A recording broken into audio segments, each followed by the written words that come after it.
چلیں شروع کریں جی. اعوذ باللہ من الشیطان الرجیم. بسم اللہ الرحمن الرحیم. الحمدللہ رب العالمین والصلاة والسلام علی اشرف الخلائق اجمعین سید الاولین والآخرین امام المرسلین و خاتم النبیین سیدنا و مولانا و شفیعنا و حبیبنا و حبیب الہ العالمین وعلی اہل بیتہ الطیبین الطاہرین الہداۃ المہدیین واصحابہ المنتجبین.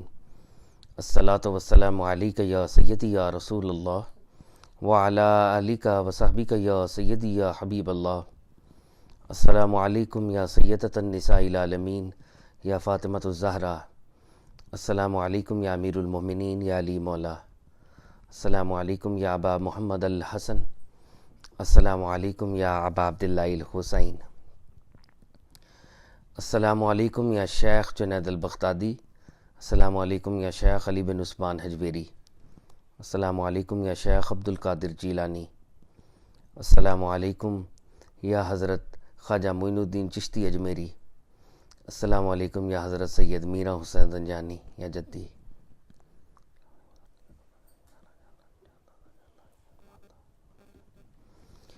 بر صغیر میں اولیاء اللہ کی امام، ہم سب ادنا لوگوں کے ٹیچر اور رہبر شیخ علی بن عثمان حجویری رحمۃ اللہ علیہ نے کشف المعجوب لکھی.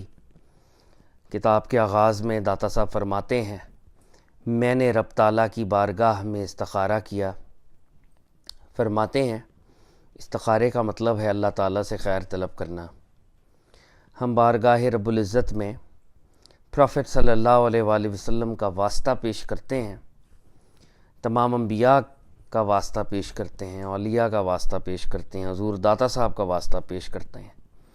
اللہ تعالیٰ کی بارگاہ میں استخارہ کرتے ہیں، خیر طلب کرتے ہیں کہ ہمارا یہاں پر بیٹھنا سننا سنانا نفع بخش ہو. آمین یا رب العالمین. داتا صاحب فرماتے ہیں سننے والے کا مقام بولنے والے سے بڑھ کر ہے، کیونکہ جو سنتا ہے وہ خالصتاً رب تعالیٰ کی رضا کے لیے سنتا ہے. جو بولتا ہے وہ کبھی رب کی رضا کے لیے بولتا ہے اور بہت دفعہ اپنے نفس ہی کو راضی کر رہا ہوتا ہے. ہم اللہ تعالیٰ سے دعا کرتے ہیں میرا بولنا ہم سب کا سننا پروردگار آپ کی رضا کے لیے ہو، ہمارے نفس اور دنیا کی رضا کے لیے نہ ہو. آمین یا رب العالمین. کشف المعجوب ریڈنگ سیشنز ایک دفعہ پھر جاری و ساری ہیں. کشف المعجوب ریڈنگ سیشنز کا بنیادی مقصد یہ ہے کہ داتا صاحب کی تعلیمات کی جو کہ شریعت کی تعلیمات ہیں، تصوف کی تعلیمات ہیں، ان کی مدد سے رب تعالیٰ کے ساتھ کنیکشن کو ڈیولپ کیا جائے، فاسٹر کیا جائے. ہم اللہ تعالیٰ سے دعا کرتے ہیں کہ ہماری یہ جو حقیر سی کاوش ہے جس میں ہم یہ کشف المعجوب مل کر پڑھتے ہیں، اس کا ثواب وہ تمام مرحومین جو اس ریڈنگ سرکل کے ساتھ منسلک ہیں، متعلق ہیں، ان کی ارواح کو پیش کیا جائے، ان کے درجات کو بلند کیا جائے، اور یہ ریڈنگ سیشن اس گروپ سے تعلق رکھنے والے جتنے بھی مرحومین ہیں ان کے لیے صدقہ جاریہ بن جائے. آمین یا رب العالمین. ہم اس وقت کشف المعجوب کے 4تھ حصے کو پڑھ رہے ہیں. 4تھ حصہ اس کتاب کی بیک بون ہے، اور پہلے 3 حصے اصل میں کتاب کی تیاری ہے. داتا صاحب جو میسج دینا چاہ رہے ہیں وہ میسج کی تیاری ہے پہلے 3 حصے، اور وہ تینوں حصے بھی اپنے درجے پر بڑے ہی خوبصورت اور کیا غضب ڈھاتے ہیں وہ بھی. اور یہ تو ایک اور ہی درجہ ہے جس میں داتا صاحب بہت ہی بلند باتیں اور بہت ہی لطیف نکات ہم سے شیئر کرتے ہیں، بہت ڈیلیکیٹ باتیں شیئر کرتے ہیں. ہم معرفت کے چیپٹر کو پڑھ رہے ہیں، اور معرفت کے حوالے سے معرفت رب تعالیٰ کی وہ پہچان ہے جو اللہ تعالیٰ کے ڈائریکٹ فضل اور فعل سے بندے کو حاصل ہوتی ہے، جس سے بندہ رب تعالیٰ کے قدیم ہونے کو پہچان لیتا ہے، اور اپنے ٹیمپرری اور اپنے کریٹڈ ہونے کو اور اپنے حادث ہونے کو پہچان لیتا ہے. اور بندے کی توجہ جو ہے وہ صرف رب تعالیٰ پہ ہوتی ہے، اور مخلوقات سے اس کی توجہ ہٹ جاتی ہے، اٹھ جاتی ہے. تو داتا صاحب نے جو پورا ایک چیپٹر ہے، اس کے 4 بڑے اگر ہم دیکھیں جو آرگومنٹ داتا صاحب نے ایڈوانس کیے تھے کہ معرفت کا نیسیسری پری ریکوزٹ عقل نہیں ہے، معرفت کی necessary pre condition logical reasoning نہیں ہے، معرفت کی نیسیسری پری کنڈیشن الہام نہیں ہے، معرفت کی نیسیسری پری کنڈیشن دلائل نہیں ہے اور علم ضروری نہیں ہے، وہ انیٹ نالج جو کہ خود بخود پیدا ہوتا ہے۔ معرفت کی نیسیسری کنڈیشن صرف اور صرف اللہ کا فضل ہے۔ جو کل ہم نے جہاں سے کانورزیشن شروع کی تھی تو داس صاحب نے فرمایا کہ حضرت شبلی کا ایک کوٹیشن سب سے پہلے انہوں نے پیش کیا تھا۔ داس صاحب کہتے ہیں کہ حضرت شبلی نے کہا تھا معرفت ہمیشہ کی حیرانی ہے، بندہ ہمیشہ کے لیے حیران ہو جائے۔ تو داتا صاحب نے اس کی ایکسپلینیشن میں کہا تھا حیرانی دو طرح کی ہوتی ہے، ایک وجود رب تعالیٰ کے بارے میں حیران ہونا اور ایک رب تعالیٰ کی فارم کے بارے میں حیران ہونا، رب تعالیٰ کی ماہیت کے بارے میں حیران ہونا۔ اللہ والے رب تعالیٰ کے وجود کے لیول پر بالکل حیران نہیں ہیں، بلکہ وہ ایبسولوٹ فیتھ رکھتے ہیں، وہاں پر وہ سرٹنٹی رکھتے ہیں۔ اللہ تعالیٰ کی جو فارم ہے اس درجے پر حیرانی ہے، کیونکہ رب تعالیٰ ایک انفینٹ ریالٹی ہے اور عقل کے درجے پر اس کو سمویا نہیں جا سکتا، اس کو انڈرسٹینڈ نہیں کیا جا سکتا۔ اور اسی آرگومنٹ کو ایڈوانس کرتے ہوئے داس صاحب نے یہ بھی فرمایا تھا کہ جب بندہ رب کی کیفیت کے بارے میں حیران ہوتا ہے تو وہ اپنے بارے میں بھی حیران ہوتا ہے، یعنی یہ سائملٹینیس پروسیس ہے کہ اللہ تعالیٰ نے آؤٹ آف نو ویئر مٹی کا یہ جو پیکر بنایا ہے، ہم تو موو بھی نہیں کر سکتے ایک انچ، ہماری ہر کیفیت جو ہے وہ ڈائریکٹلی رب تعالیٰ کنٹرول کر رہے ہیں۔ تو جب اللہ کا کنٹرول ہمارے پر ٹوٹل ہے، ایبسولوٹ ہے، تو پھر بندہ حیران ہو جاتا ہے اور وہ یہ سوال کرنے لگتا ہے کہ میں خود کون ہوں اور میرا وجود کیا ہے۔ تو بندے کو ریئلائز ہو جاتا ہے کہ میں اصل میں کوئی وجود نہیں رکھتا، میں نتھنگ ہوں، اصل میں میری ریالٹی اصل میں معدوم ہو جانا ہے، میں عدم سے ہوں، میں نتھنگنیس سے ہوں، میرا کوئی ہے ہی نہیں، میرے پلے ہی کچھ نہیں ہے۔ تو یہ داس صاحب نے پہلا جو کوٹیشن ہم سے شیئر کیا تھا۔ پھر داس صاحب نے کہا کہ حضرت بایزید بسطامی رحمۃ اللہ علیہ نے فرمایا تھا کہ معرفت یہ ہے کہ تو جان لے خلقت کی تمام حرکات و سکنات اللہ تبارک و تعالیٰ کی وجہ سے ہیں۔ تو اس پہ بھی داس صاحب نے یہی کہا تھا، حرکات و سکنات یعنی مخلوق کا موو کرنا، مخلوق کا اسٹیشنری ہونا، ایٹ ریسٹ ہونا، یہ سب کچھ اللہ تعالیٰ کی وجہ سے ہے۔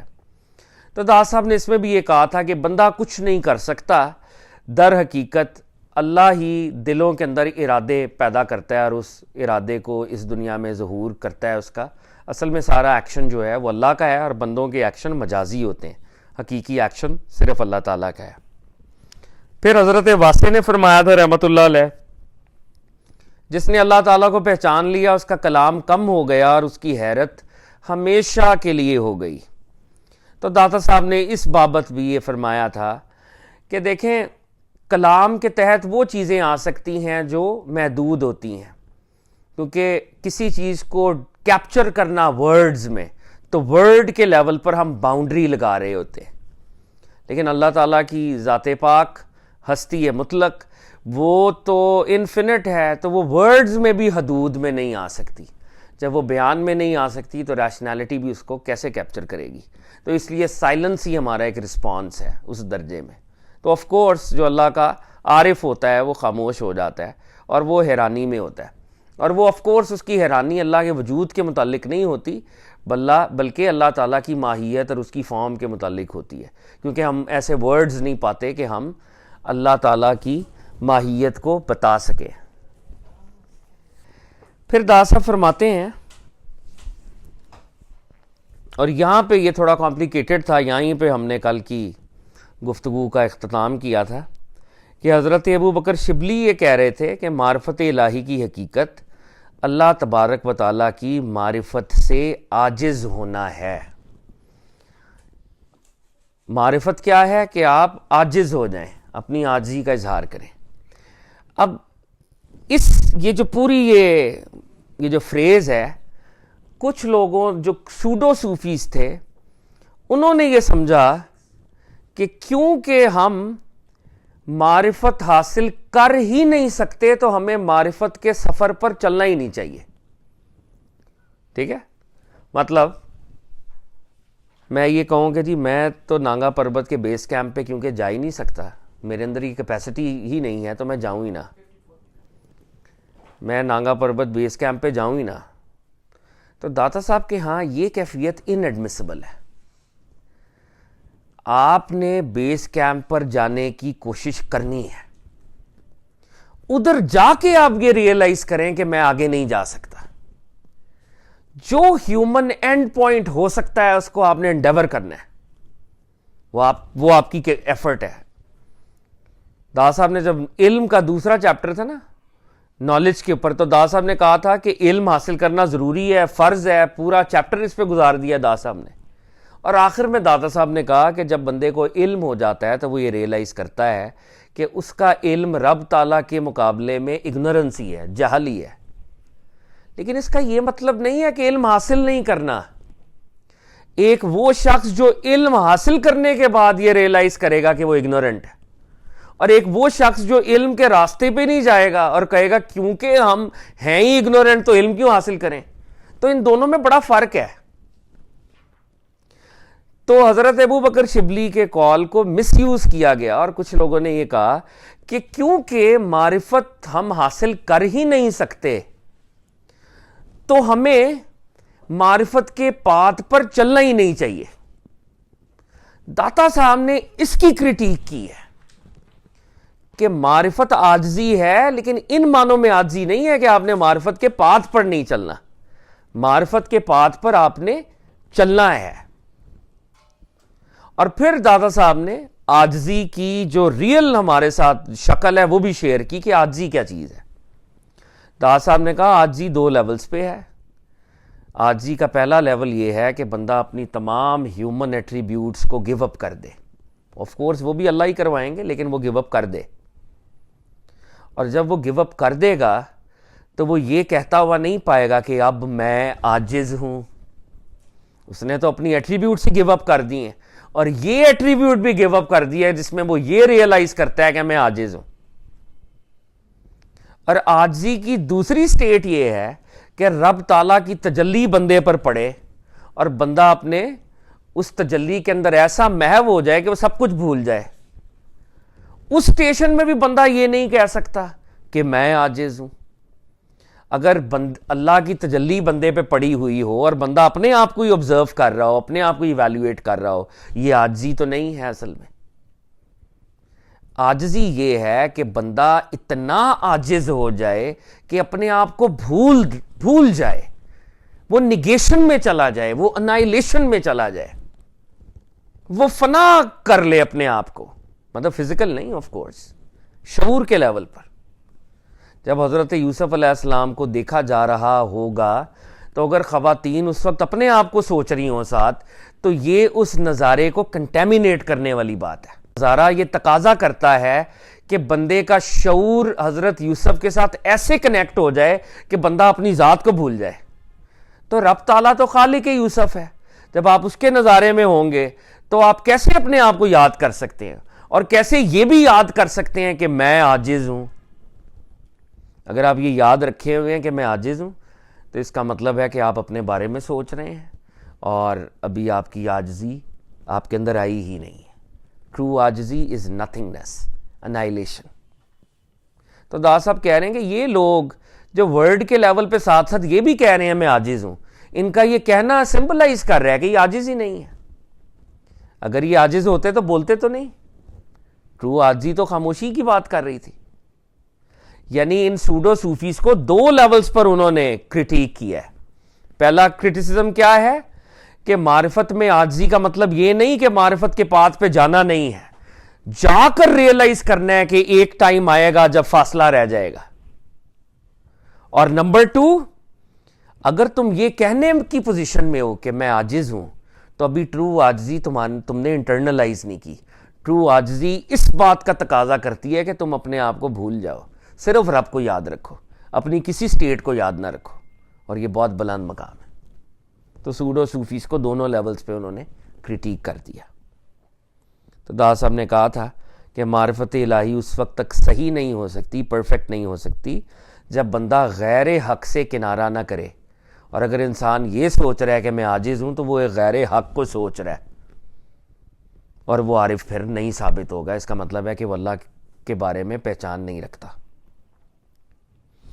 تو داس صاحب فرماتے ہیں, تو داس صاحب کہہ رہے ہیں کہ جب بندے کی اللہ کے ساتھ کنیکشن ہو جائے گا تو وہ اپنے بارے میں نہیں سوچ رہا ہوگا, بلکہ وہ صرف رب کے بارے میں سوچ رہا ہوگا. 254 آپا 254. تو دادا صاحب فرماتے ہیں, حضرت ابو حفص حداد رحمۃ اللہ علیہ فرماتے ہیں کہ جب سے میں نے اللہ تعالیٰ کو پہچان لیا ہے, میرے دل میں نہ حق کا خیال گزرا ہے نہ باطل کا. جب سے میں نے اللہ تعالیٰ کو پہچان لیا ہے تو میرے دل میں نہ حق کا خیال گزرا ہے نہ باطل کا. یعنی رائٹ اور رانگ کے خیالات لفٹ ہو گئے ہیں میرے سے. ٹھیک ہے, مطلب اس کی بہت ہی ادنا اور حقیر سی اگزامپل کہ میں کوئی اچھا کام کرتا ہوں تو اگر میں ثواب کیلکولیٹ کر رہا ہوں تو وہ حق کا راستہ ہے, اور اگر میں اس سے بچنے مطلب برائی کی بات کر رہا ہوں تو وہ باطل کا راستہ ہے. لیکن اگر میں دونوں لیولز پر یہی کیلکولیٹ کر رہا ہوں حق اور باطل, تو گاڈ تو حق اور باطل سے بیونڈ تھا نا. اصل میں گاڈ کے بارے میں تو نہیں سوچ رہا, میں اپنے آپ کو سبجیکٹ بنا کے, اپنے آپ کو پروٹیگنسٹ بنا کے سوچ رہا ہوں. گاڈ کو پروٹیگنسٹ ہونا چاہیے نا. جب گاڈ پروٹیگنسٹ ہوگا تو میں حق و باطل کی اپنی کیلکولیشنز نہیں کروں گا, میں گاڈ کو سوچوں گا اور ویٹ کروں گا کہ وہ مجھ سے کیا چاہتا ہے, میں وہ کروں. تو جو اللہ والے ہیں, جب وہ اللہ کو پہچان لیتے ہیں, وہ حق اور باطل کے خیالات سے بھی آگے نکل جاتے ہیں, بیونڈ تھاٹس. تو اب دادا صاحب اس کو ایکسپلین کر رہے ہیں. اس لیے کہ جب خلقت کو کوئی غرض اور خواہش ہوتی ہے تو وہ دل کی طرف رجوع کرتی ہے, یہاں تک کہ دل اس کے نفس کے حوالے کر دیتا ہے, اسے نفس کے حوالے کر دیتا ہے جو باطل کا محل ہے. انسان میں ایک خواہش پیدا ہوئی, گریڈ. وہ گریڈ کا جو تھاٹ ہے وہ دل جو ہے وہ نفس کی طرف بھیج دیتا ہے, اور نفس اس کو اور ڈیولپ کرتا رہتا ہے, اور انسان باطل سے کنیکٹ کر جاتا ہے اور زیادہ. جو اچھے لوگ ہیں, ہم دادا صاحب ان کی بات بتا رہے ہیں, جو ہمیشگی کا پختہ ارادہ پاتے ہیں, یعنی جن کے ارادے ہمیشہ اور اچھے ہوتے ہیں, پختہ ارادے, وہ بھی دل کی طرف رجوع کرتے ہیں. اب ان کے اندر اچھی خواہشات ہیں تو وہ بھی دل کی طرف رجوع کرتے ہیں. دل ان کو روح کی طرف رہنمائی کرتا ہے جو حق اور حقیقت کا سر چشمہ ہے. ایک عام آدمی جو ہے وہ اگر اچھا ہوگا, یعنی کوئی بھی آدمی ہے, تو وہ پہلے دل کے ساتھ کنیکٹ کرے گا. اگر وہ اچھا ہے, اس کا دل اس کو روح کی طرف بھیج دے گا. اگر وہ برا ہے, دل اس کو نفس کی طرف بھیج دے گا, دل اس کا ادھر کو کر دے گا. لیکن عارف ان سے بڑی چیز ہے نا, جو اللہ کی پہچان میں ہے, اور وہ مخلوقات سے اس نے منہ موڑا ہوا ہے, وہ صرف خالق سے کنیکٹڈ ہے, تو اس سے آگے کی بات ہے. تو دادا صاحب کہہ رہے ہیں جب دل میں غیر حق کا خیال آتا ہے اور عارف کا اس کی طرف رجوع کرنا اس کی ناشناسائی کی دلیل ہے. اب آپ کے دل میں پازیٹیو تھاٹس بھی آ رہے ہیں تو وہ اللہ تو نہیں ہے نا. اگر آپ عارف ہیں, you are aspiring to be an عارف, تو آپ اپنے ثواب کو کیلکولیٹ کر رہے ہیں, وہ گاڈ تو نہیں تھا. اور اگر آپ برے ہیں تو وہ تو آپ برے ہی ہیں پھر. تو عارف جب حق کے علاوہ تھاٹس میں پھنسا ہوا ہے اور وہ اپنے دل کی طرف کنیکٹ کر رہا ہے, تو یہ اس کی ناشناسائی کی دلیل ہے کہ وہ اللہ سے ابھی کنیکٹڈ نہیں ہے. تو دادا صاحب کہہ رہے ہیں پس تمام لوگ, یعنی موسٹ پیپل, معرفت کی برہان کی تلاش بھی دل سے کرتے ہیں اور غرض اور خواہش نفسانی کی جستجو بھی دل سے کرتے ہیں. کہہ رہے ہیں جتنے عام لوگ ہیں نا, میجورٹی جو تھوڑے سے بہتر ہیں, وہ اپنے دل کو ایکٹیو رکھتے ہیں. نفس کی طرف بھی جانا ہو تو دل سے ہوتے ہوئے نفس کی طرف نکل جاتے ہیں. اچھائی کی طرف جانا ہو تو پہلے دل کو ایک وسیلہ بناتے ہیں اور پھر اچھائی کی طرف جاتے ہیں. لیکن اہل اللہ کی دنیا میں کوئی غرض نہیں ہوتی. جو اللہ والے ہیں ان کا کوئی دنیاوی آبجیکٹو ہی نہیں ہوتا, اس لیے وہ دل کی طرف رجوع ہی نہیں کرتے, بلکہ رب تعالیٰ کے علاوہ کسی چیز سے رجوع نہیں کرتے.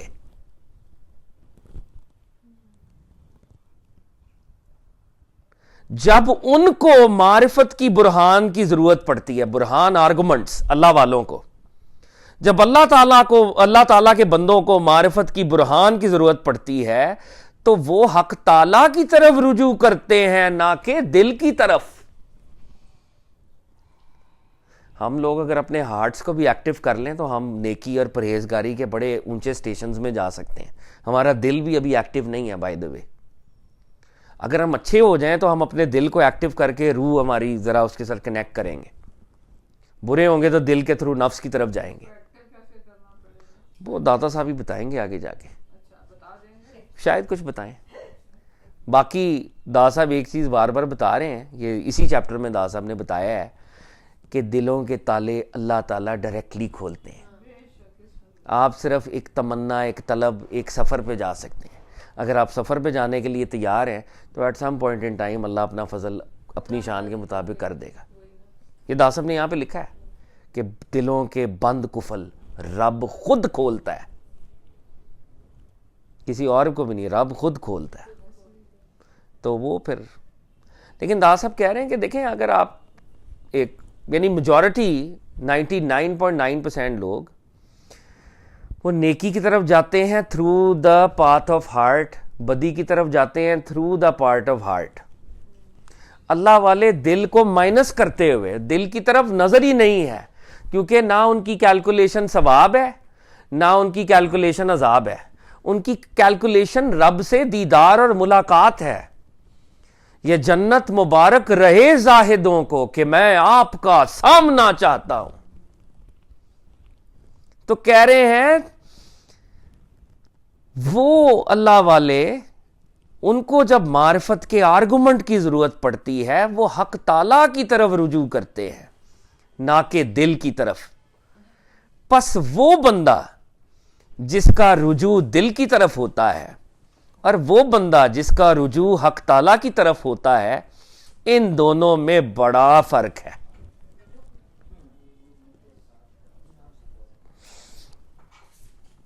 تو دادا صاحب کہہ رہے ہیں کہ وہ جو ہارٹ والوں کو کنیکٹ کرتے ہیں اور جو رب تعالیٰ سے کنیکٹ کرتے ہیں ہر وقت، ان دونوں میں زمین اور آسمان کا فرق ہے، اور یہ ڈفرنٹ لیولز ہیں۔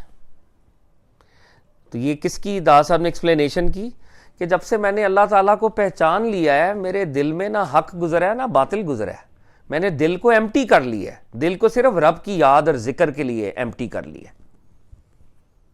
تو یہ بہت بڑی بات ہے۔ بہرحال اللہ تعالیٰ داتا صاحب کے صدقے ہم پر اس طرح کا کوئی کرم کرے تو بڑی بات ہوگی۔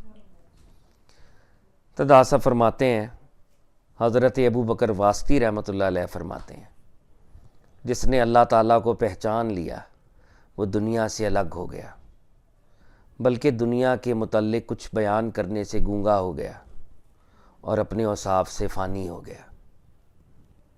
حضرت ابو بکر واسطی کیا فرما رہے ہیں کہ جس نے اللہ کو پہچان لیا وہ دنیا سے الگ ہو گیا۔ دنیا سے الگ ہونے پہ دادا صاحب نے بات، ویسے میں ریمائنڈر کے طور پہ ایک بات کر رہا ہوں، اس کا یہ مطلب نہیں ہے کہ آپ نے غار میں چلے جانا ہے یا راہب بن جانا ہے۔ دادا صاحب نے حضرت عمر بن الخطاب کی اگزامپل دی تھی کہ حضرت عمر بن الخطاب اس دنیا میں تھے، سیکنڈ کیلف تھے، پوری اپنی کمانڈ اور کنٹرول کا سسٹم چلا رہے تھے، لیکن دنیا دل میں نہیں تھی ان کے، یعنی وہ اس دنیا میں رہ کر تنہا تھے۔ تو یہ حضرت عمر کو جب وہ استعمال کرتے ہیں، دیگر بھی پروفٹ صلی اللہ علیہ وسلم خود اور ان کے کمپینینز، تو دنیا میں رہ کر دنیا کی چاہت کا نہ ہونا ایک مشکل کام ہے، اور یہ دادا صاحب اس سے یعنی اس بات کو ڈینوٹ کرتے ہیں۔ تو حضرت ابو بکر واسطی کہہ رہے ہیں، جس نے اللہ کو پہچان لیا وہ دنیا سے الگ ہو گیا، دنیا سے متعلق کچھ بیان کرنے سے گونگا ہو گیا اور اپنے اوصاف سے فانی ہو گیا، اور اپنے ایٹریبیوٹس کو اس نے گیو اپ کر دیا، سب ایٹریبیوٹس ختم۔ اب رب تعالیٰ، حضرت شیخ عبد القادر جیلانی کہتے ہیں کہ مردے کی طرح ہو جاؤ، مردہ جو غسال کے ہاتھ میں ہوتا ہے، یعنی ایسے زندگی جیو جیسے مردہ ہوتا ہے، ڈیڈ باڈی، تو اس کو غسال یا جو اس کو غسل دے رہا ہوتا ہے وہ اس کا ہاتھ اوپر کرتا ہے، وہ ہاتھ اوپر کر لیتا ہے، نیچے کرتا ہے وہ نیچے کر دیتا ہے۔ تم دنیا ایسے جیو کہ اللہ کا جو حکم ہے وہ تم پر ایسے آپریٹ کر رہا ہو کہ تم خود سٹل ہو اور اللہ کے حکم پر تم موو کر رہے ہو، تم ایسے کنیکشن میں چلے جاؤ۔ اپنی ایٹریبیوٹس، اپنی ول کو ختم کر دو. اب دیکھیں یہ چیپٹر ختم ہو رہا ہے اور اس چیپٹر کا مرکزی خیال کیا تھا کہ معرفت اللہ کا ڈائریکٹ ایکشن ہے، ڈائریکٹ گفٹ ہے. اور دا صاحب اس چیپٹر کو کلمینیٹ کر رہے ہیں، اور اس چیپٹر کو کس شان سے کلمینیٹ کر رہے ہیں، اس میں ایک میسج ہے.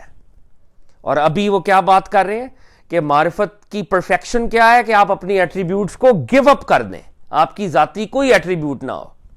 تو اس میں وہ پروفٹ صلی اللہ علیہ وسلم کی اگزامپل لے کے آئے ہیں. دا صاحب فرماتے ہیں علم نے فرمایا تھا میں تیری صفت اور ثنا کا احاطہ نہیں کر سکتا. اللہ کے نبی نے اللہ سے جب 1-to-1 ملاقات کی تو کہا کہ میں آپ کی صفات اور آپ کی ثنا یعنی آپ کی حمد، آپ کی تعریف وہ بیان نہیں کر سکتا. I don't have words.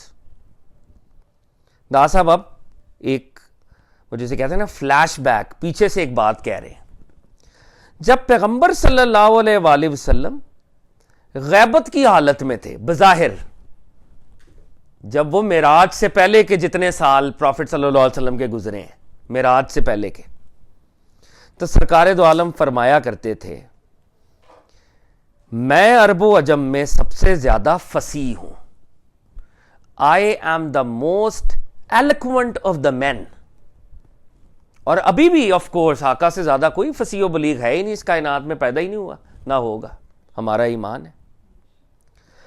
لیکن جب حضرت صلی اللہ علیہ وآلہ وسلم کو غیبت سے حضوری حق کا شرف حاصل ہوا، اللہ کے نبی پردوں سے بلا حجاب رب کی شان کے مطابق رب کی بارگاہ میں حاضر ہوئے، تو آپ نے فرمایا میں تیری صفت و ثنا کما حقہ اپنی زبان سے ادا ہی نہیں کر سکتا. یعنی جب اس دنیا میں تھے تو آقا کا اپنا ذاتی ایٹریبیوٹ کیا تھا کہ ان سے زیادہ ایلوکوینٹ تھا ہی کوئی نہیں، ان سے زیادہ فصیح و بلیغ تھا ہی کوئی نہیں. ہم اذان کے بعد کرتے ہیں. بسم اللہ الرحمن الرحیم.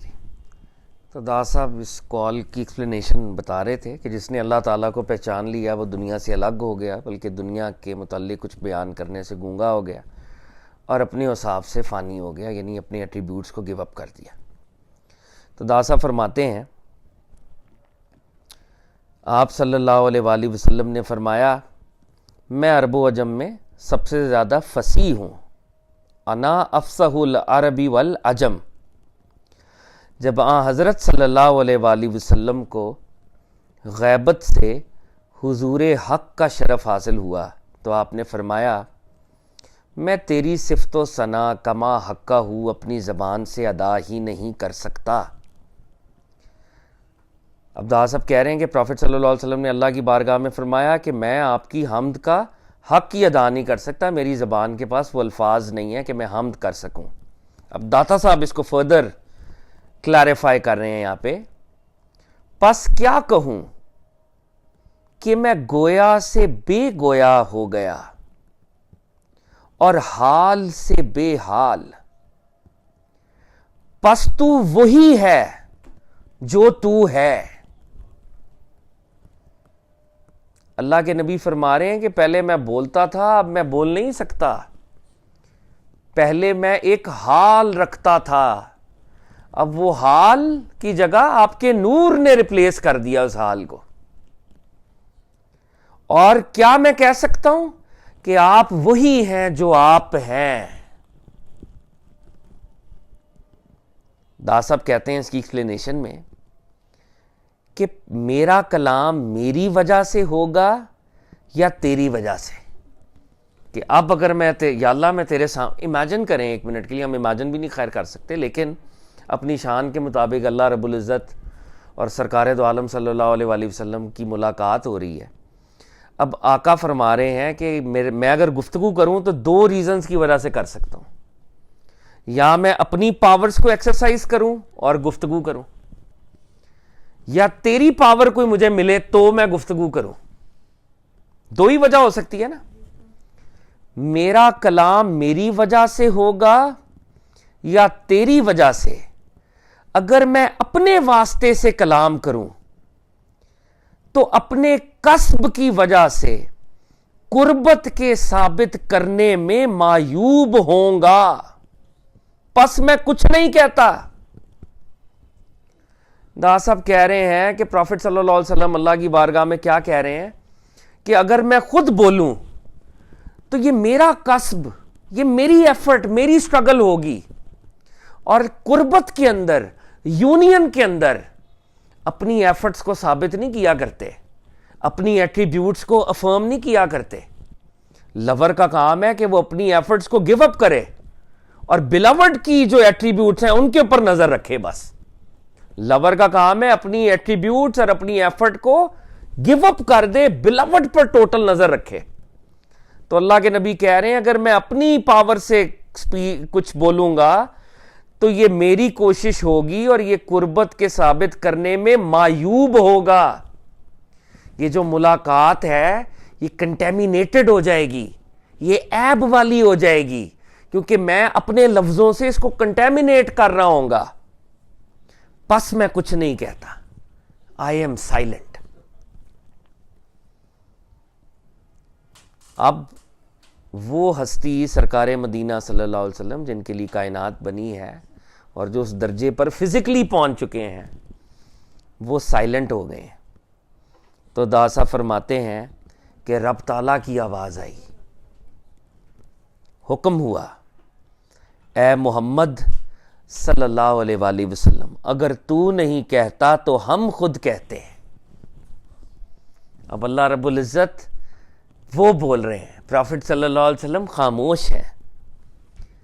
تیری جان کی قسم محمد، ہم تیری جان کی قسم کھاتے ہیں، جب تو میری ثنا سے ساکت رہے گا۔ تم میری حمد سے سائلنٹ ہو گئے ہو۔ تم حمد سے کیوں سائلنٹ ہو گئے ہو؟ کیونکہ تم نے میری معرفت پا لی ہے کہ لفظ کوئی ایسا ہے نہیں کہ میں کوئی اپنے لفظ ادا کروں اور اس سارے تجربے کو کنٹامینیٹ کروں۔ تو رب تعالیٰ کہہ رہے ہیں جب تو میری ثنا سے ساکت رہے گا تو ساری عالم کا ثنا کرنا تیری طرف سے میری ثنا ہوگی۔ آقا معرفت کی حقیقت پا گئے ہیں اور آقا نے یہ ریئلائز کیا ہے ادھر کہ کوئی لفظ رب تعالیٰ کے شایان شان نہیں ہے، اور رب کی بارگاہ میں بولنا اصل میں بے ادبی ہے۔ رب کی حمد یہ ہے کہ بندہ خاموش ہو جائے اور اسی کی شان جو اس کی ہے اس پر سر جھکا لے۔ لیکن جو عام لوگ ہیں، عام مخلوق ہے، وہ اس معرفت کو نہیں پہچانتی، اور وہ اپنے اپنے شعروں میں، لفظوں میں، جو جس کے دل میں آتا ہے وہ رب کی ثنا کرتی ہے۔ تو اللہ رب العزت کہہ رہے ہیں کہ محمد تو میری معرفت کی حقیقت پا کر سائلنٹ ہوا ہے۔ ساری دنیا میری حمد کر رہی ہے ورلڈ کے لیول پر، میں اس کی حمد کو قبول کروں گا تیری وجہ سے کہ تو چپ ہے۔ یعنی سارا عالم آپ کا نائب ہو کر میری ثنا کرے گا اور وہ آپ ہی کی طرف سے میری ثنا ہوگی۔ یعنی پوری کائنات جو اللہ کی حمد کر رہی ہے وہ اللہ کیوں قبول کر رہے ہیں کہ وہ پروفٹ کے وائس چیرنٹ اور نائب بن کے حمد کریں تو قبول ہوگی، ورنہ قبول نہیں ہوگی۔ اور اگر وہ قبول ہو رہی ہے تو وہ اللہ کہہ رہے ہیں کہ وہ جو حمد ہے نا اس کو بھی میں آپ کے نامہ اعمال میں لکھوں گا کہ محمد وہ آپ کی حمد ہے، وہ ان کی نہیں ہے، وہ آپ کی ہے۔ داتا صاحب نے معرفت کے چیپٹر کو کہاں کلمینیٹ کرایا ہے؟ معرفت اللہ کا فعل ہے جس میں اللہ رب العزت اپنی قربت عطا کرتے ہیں، نیئرنس عطا کرتے ہیں، مگر کوئی قربت محمد عربی صلی اللہ علیہ وآلہ وسلم کے بغیر نہیں ملے گی آپ کو۔ آپ تو رب کی حمد نہیں کر سکتے محمد عربی صلی اللہ علیہ وسلم کے بغیر۔ تو کبھی رسالت مآب صلی اللہ علیہ وآلہ وسلم کو غیر اللہ نہ سمجھ لینا، ان کو رسول اللہ سمجھنا، ان کو حبیب اللہ سمجھنا، وہ اللہ کے بلاوڈ ہیں۔ تو یہ معرفت کی کلمینیشن دا صاحب نے کروا دی۔ کہ پرافٹ صلی اللہ علیہ وآلہ وسلم کے بغیر دیر از نو معرفت، اور اگر تم ان کے بغیر آؤ گے میرے پاس تو تمہیں میں کک آؤٹ کر دوں گا۔ معرفت تو دور کی بات، تمہاری حمد قبول نہیں ہو سکتی پرافٹ کے بغیر صلی اللہ علیہ وسلم۔ یہ آقا سرکار مدینہ صلی اللہ علیہ وآلہ وسلم کا درجہ ہے، یہ ان کی عظمت ہے، اور ہمارے ماں باپ قربان آقا صلی اللہ علیہ وسلم کی شان اور ان کی عظمت پہ۔ اعوذ باللہ من الشیطان الرجیم، بسم اللہ الرحمن الرحیم۔ الصلاۃ والسلام علیک یا سیدی یا رسول اللہ، السلام علیکم یا انبیاء اللہ، السلام علیکم داتا صاحب، السلام علیکم حضرت عبد القادر جیلانی۔ خالق کے پاس بھلائی اور مخلوق کے پاس برائی۔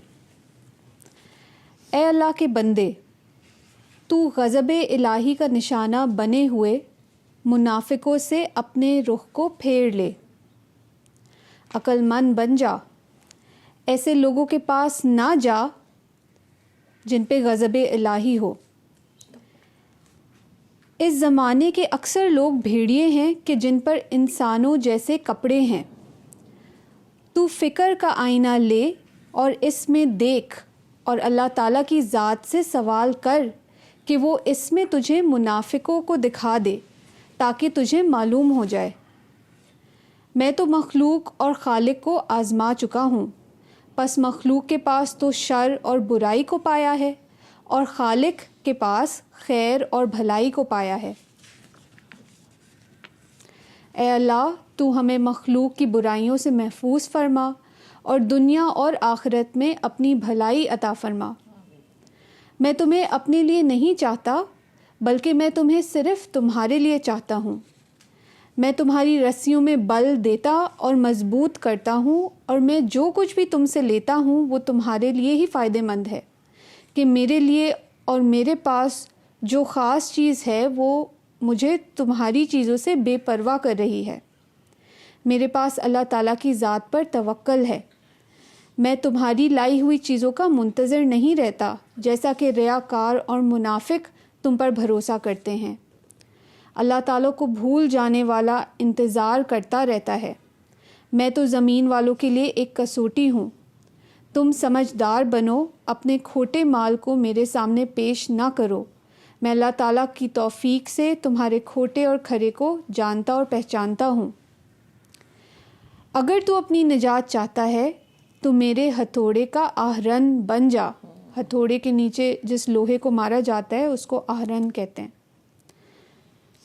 تو میرے ہتھوڑے کا آہرن بن جا، تاکہ میں تیرے نفس، تیری خواہش، طبیعت اور تیرے شیطان اور تیرے دشمنوں اور تیرے برے ہم نشینوں کے دماغ کو کچل ڈالوں۔